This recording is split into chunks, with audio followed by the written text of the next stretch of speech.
Assalamualaikum warahmatullahi wabarakatuh. Perkenalkan, nama saya Adit Miswara, NPM 21215103 dari kelas 2021A Pendidikan Matematika Fakultas Keguruan dan Ilmu Pendidikan Universitas Siliwangi. Dalam video kali ini saya akan menjelaskan tentang materi tantangan dan masa depan ilmu mata kuliah filsafat dan sejarah matematika, dosen pengampu Bapak Dedi Nurjamil. Pengertian ilmu. Kata ilmu berasal dari bahasa Arab, yaitu alima ya'lamu, dan science dari bahasa Latin. Science artinya to know. Sinonim yang paling akurat dalam bahasa Yunani adalah episteme. Sedangkan secara terminologi, ilmu atau science adalah semacam pengetahuan yang mempunyai ciri-ciri, tanda-tanda, dan syarat-syarat tertentu.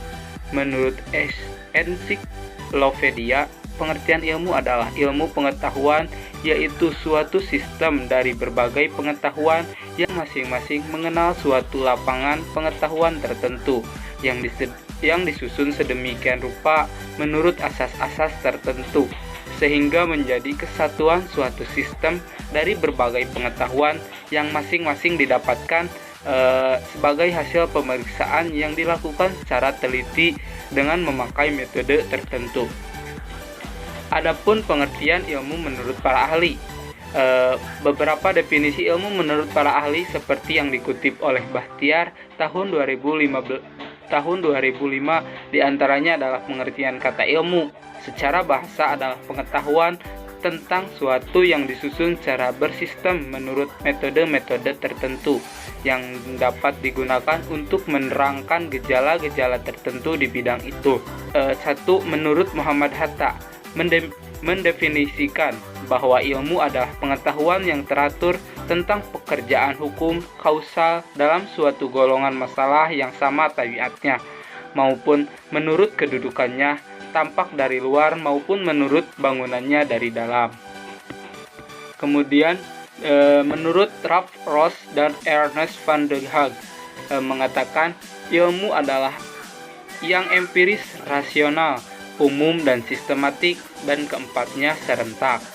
3. Menurut Carl Pearson mengatakan ilmu adalah lukisan atau keterangan yang komprehensif dan konsisten tentang fakta pengalaman dengan istilah yang sederhana. 4. Arley Montagu menyimpulkan bahwa ilmu adalah pengetahuan yang disusun dalam suatu sistem yang berasal dari pengamatan, studi, dan percobaan untuk menentukan hakikat prinsip tentang hal yang sedang dikaji. 5. Menurut Harsojo menerangkan bahwa ilmu merupakan akumulasi pengetahuan disistemasikan dan suatu pendekatan atau metode pendekatan terhadap seluruh dunia empiris, yaitu dunia yang terikat oleh faktor ruang dan waktu, dunia yang pada prinsipnya dapat dinikmati oleh panca indera manusia. Lebih lanjut, ilmu didefinisikan sebagai suatu cara menganalisis yang mengizinkan kepada ahli-ahlinya untuk mengatakan suatu proporsi dalam bentuk jika atau maka. 6. Menurut Afanasyev menyatakan bahwa ilmu adalah manusia tentang alam, masyarakat, dan pikiran. Ia mencerminkan alam dan konsep-konsep, kategori dan hukum-hukum yang ketetapannya dan kebenarannya diuji dengan pengalaman praktis. Dari beberapa pendapat ahli dapat disimpulkan bahwa ilmu pengetahuan itu ialah hasil usaha pemahaman manusia yang disusun dalam suatu sistem mengenai hukum-hukum tentang hal ihwal yang diselidiki alam manusia dan juga agama. Sejauh yang dapat dijangkau, daya pemikiran manusia yang dibantu pengidarannya yang kebenarannya diuji secara empiris, riset, dan eksperimen. Ilmu memiliki sifat fleksibel, akan terus berkembang sesuai perkembangan zaman atau kebudayaan, dan juga kemampuan berpikir manusia. Kemajuan perkembangan ilmu dalam berbagai segi Ini bertujuan untuk mempermudah pekerjaan manusia, akan tetapi selalu ada sisi negatif di tiap hal yang eksis di muka bumi ini. Perkembangan dan kecanggihan sebuah konsep ilmu turut menimbulkan kekhawatiran bagi manusia, ilmu dan teknologi yang semakin maju. Juga menimbulkan degradasi nilai manusia tergantung pada beda-bedanya yang dikembangkan dari ilmu pengetahuan, seolah tak bisa bekerja tanpa mereka. Akan tetapi produk tersebut memang dibutuhkan untuk membantu manusia dalam melakukan pekerjaan mereka. Hingga saat ini, perkembangan ilmu pengetahuan dan teknologi begitu pesat. Telah banyak fasilitas yang tercipta demi terwujudnya kemudahan dalam aktivitas manusia.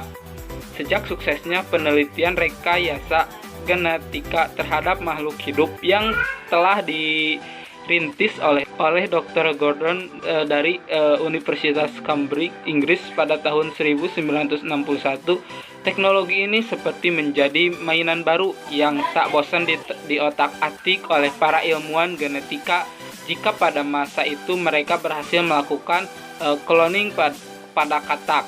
Kapankah teknologi tersebut berhasil pada manusia?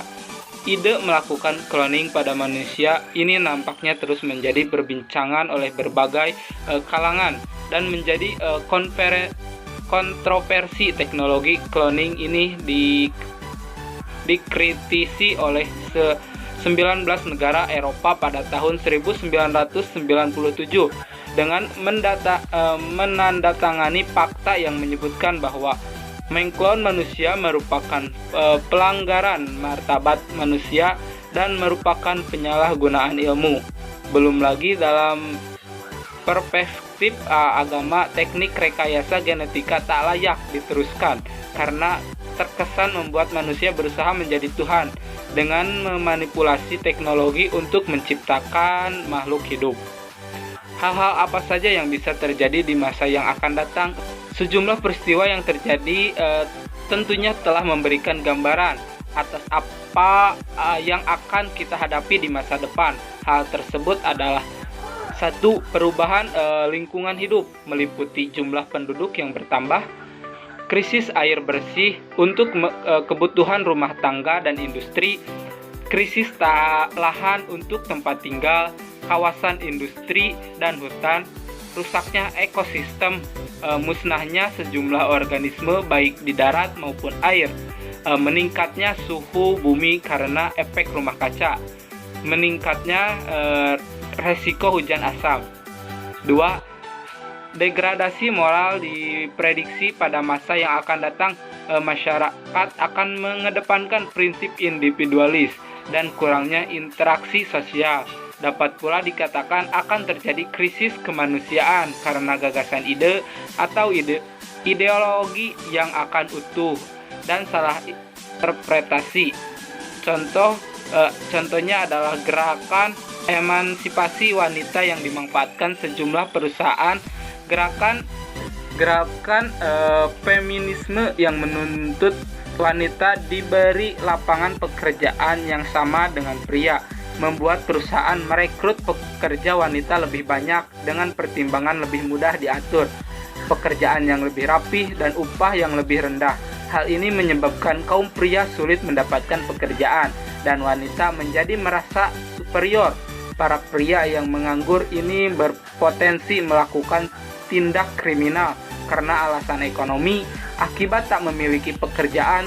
Selain itu, fenomena globalisasi juga berperan dalam masalah moral gaya hidup budaya Barat yang cenderung individual,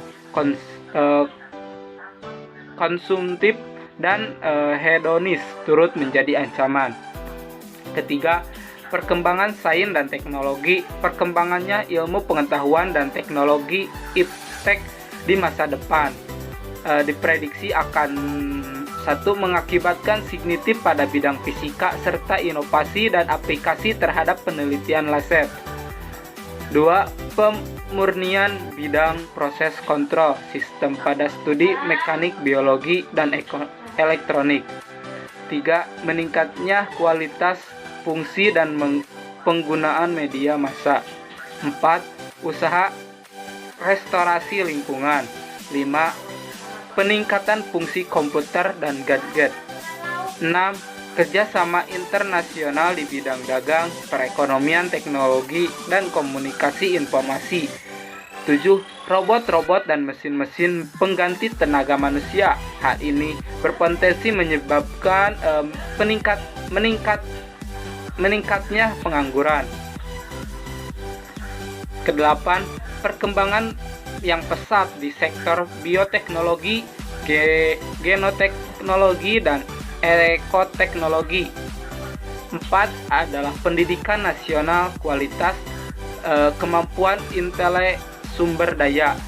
Manusia dituntut memiliki kemampuan memadai dalam hal intelektual, kemampuan bahasa atau komunikasi, dan kemampuan intelektual. Kemudian ada tantangan yang dihadapi ilmu di masa depan. Menurut Johannes Beard, pada era informasi muncul fenomena mabuk teknologi yang ditandai dengan beberapa indikator, yaitu 1. Masyarakat lebih menyukai penyelesaian masalah secara kilat. 2. Masyarakat takut dan memuja teknologi. 3. Masyarakat mengkaburkan antara yang nyata dan yang semu. 4. Masyarakat menerima kekerasan sebuah hal yang wajar. 5. Masyarakat mencintai teknologi dalam bentuk mainan. 6. Masyarakat mengalami kehidupan yang berjarak dan terenggut. Dari pendapat di atas dapat disimpulkan bahwa tantangan utama dalam ilmu lebih terfokus pada sikap manusia dalam menghadapi perkembangan ilmu itu sendiri. Kita memang membutuhkan perkembangan ilmu demi kemudahan dalam menjalani kehidupan. Apakah ilmu tersebut dimanfaatkan dengan baik? Berikut beberapa tantangan yang akan dihadapi masyarakat dan keilmuan di masa depan. 1. Perubahan global. Pada tahun 1989,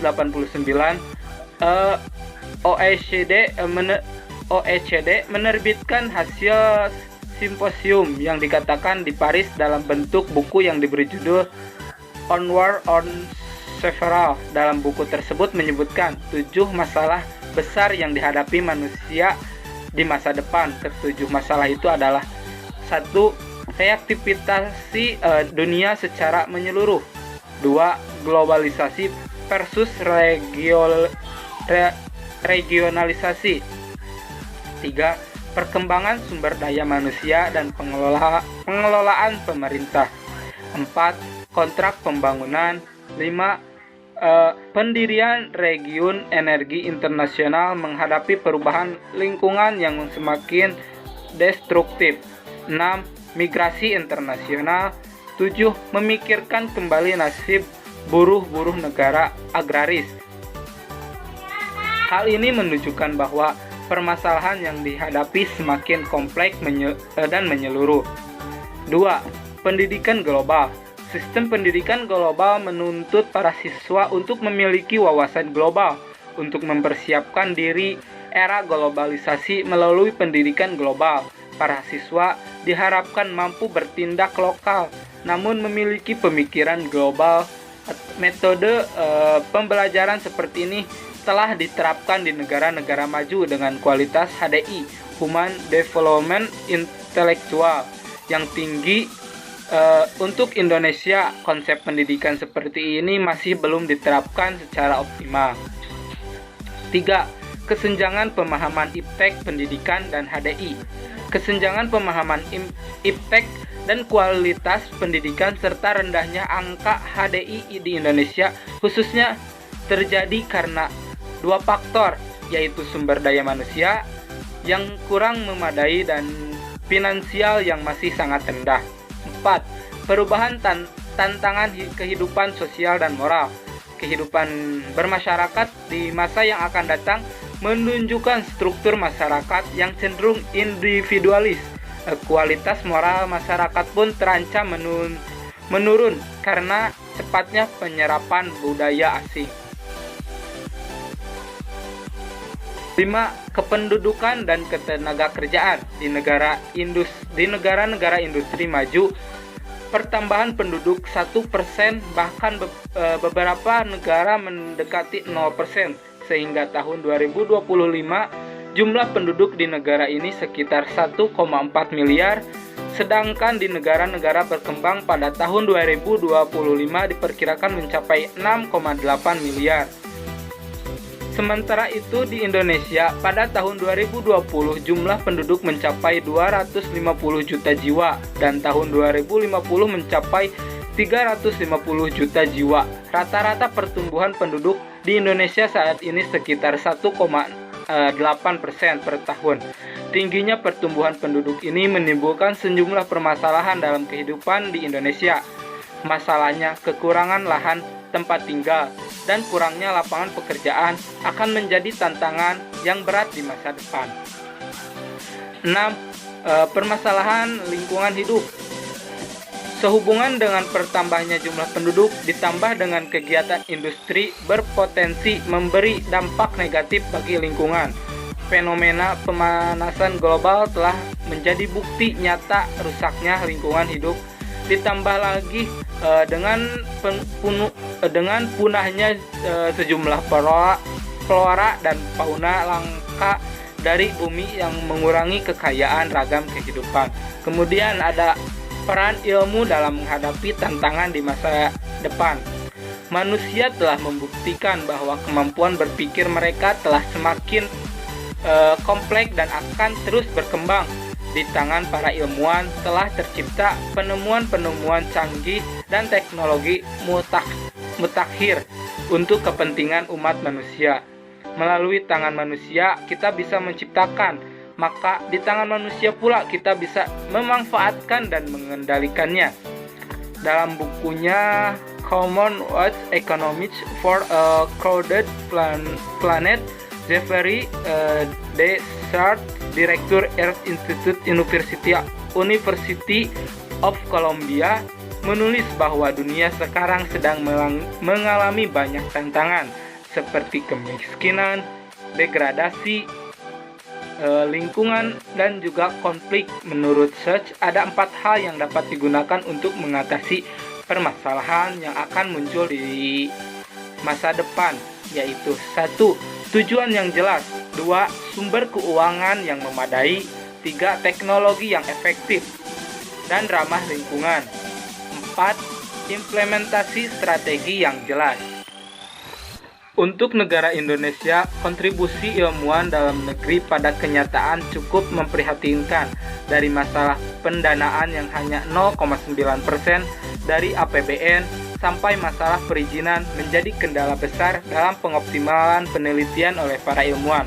Hal ini menyebabkan ilmuwan Indonesia memilih untuk melarikan diri ke luar negeri, bergabung dengan universitas terkemuka, instansi penelitian atau lembaga riset di sana untuk pengembangan potensi mereka dalam bidang keilmuan.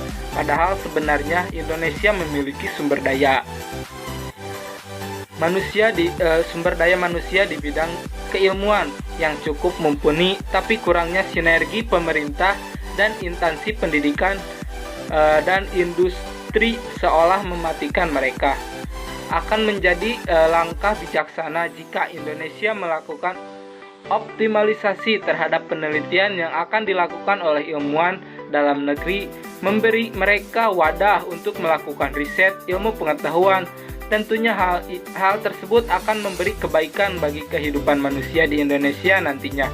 Indonesia dapat memulai dengan melakukan sirkulasi terhadap kemampuan inovasi, inteligensi, penelitian, dan teknologi, dan meningkatkan kualitas SDM. Selain itu, juga sangat penting untuk membangun komunikasi dan jaringan intensif oleh pemerintah, industri, dan lembaga akademik dengan lembaga terkait di luar negeri. Kemudian, Indonesia juga membangun komunikasi dengan SDM Indonesia yang berada di instansi riset di luar negeri untuk berkontribusi aktif dan bekerja sama mengembangkan teknologi di dalam negeri tentunya juga memberi kesempatan bagi para ilmuwan dan SDM terkait untuk terlibat langsung dengan proyek penelitian. Yang tak kalah pentingnya, pemerintah juga tak lupa memberikan penghargaan terhadap para ilmuwan atas kerja mereka dalam bidang keilmuan masing-masing. Kemudian ada peran agama dan pendidikan dalam menghadapi tantangan di masa depan. Agama dan ilmu, dua elemen kehidupan yang memiliki perbedaan juga bersamaan. Ilmu merupakan hal yang objektif, logis, empiris, fleksibel, dan progresif. Adapun agama merupakan hal subjektif, mengedepankan ritual terhadap hubungan makhluk dengan Tuhan dan kadang tak mengandalkan empiris. Ilmu berperan dalam pemenuhan kebutuhan lahiriah yang memberikan kepuasan untuk kehidupan di dunia. Sementara itu, agama memberikan kebutuhan dalam persiapan kehidupan setelah kematian. Karena bagi masyarakat beragama, walaupun ilmu memiliki perbedaan yang komprehensif baik dalam fase rohani dan fase kebutuhan jasmani, ilmu adalah bagian yang tak dapat dipisahkan dari nilai ketuhanan. Karena sumber ilmu yang hakiki adalah Tuhan. Manusia menemukannya melalui pendekatan dan disiplin ilmu secara sistematis, dengan kemudian merekayasanya dan menjadikannya sebuah instrumen penting dalam kehidupan. Karena manusia berbeda dengan ciptaan Tuhan lainnya. Manusia diberi daya pikir berbeda dengan makhluk lainnya. Daya pikir inilah yang kemudian menemukan teori ilmiah dan teknologi. Semua agama yang ada di dunia ini mengajarkan umat untuk menuntut ilmu, bahkan berhukum wajib. Namun bukan berarti hal ini menyebabkan kita lepas kontrol dan mengeksplorasi ilmu tanpa mempertimbangkan nilai-nilai dan norma-norma. Disinilah peran agama sebagai kontrol terhadap pengembangan ilmu agar manusia dapat mengembangkannya dengan benar dan tak kehilangan hati nurani mereka. Agama juga berperan sebagai filter terhadap perkembangan ilmu, memberikan rambu-rambu bahwa hal positif dari ilmu pengetahuan dapat digunakan dan diaplikasikan dalam kehidupan manusia, sementara hal negatif disingkirkan. Sementara itu, pendidikan juga berperan dalam menghadapi tantangan di masa depan. Untuk mengantisipasi masa depan, Tilar 1993 menyebutkan ada 10 kecenderungan pengembangan sistem pendidikan nasional, yaitu 1. Pemerataan pendidikan, 2. Kurikulum yang relevan dengan pembangunan nasional, 3. Proses belajar mandiri, 4. Tenaga pendidikan yang profesional, 5. Pendidikan pelatihan yang terpadu, 6. Pendidikan tinggi sebagai partner in progress, 7. Pendidikan berkelanjutan, 8. Pembiayaan yang memadai, 9. Partisipasi masyarakat, yang ke-10.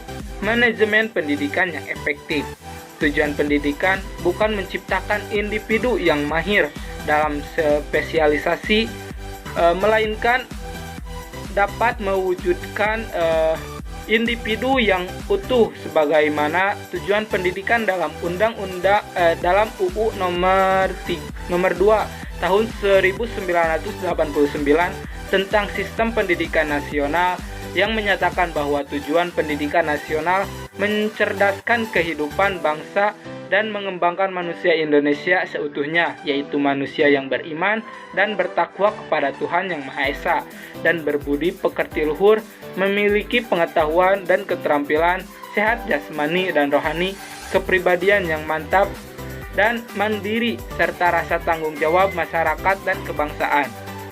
Karena pentingnya pemahaman menyeluruh mengenai pendidikan dan penerapannya dalam bentuk teknologi ini, peran guru sebagai pendidik, pengajar, dan motivator mutlak dibutuhkan Sebagai langkah awal, guru diharapkan mampu menggunakan perangkat teknologi dalam dunia pendidikan.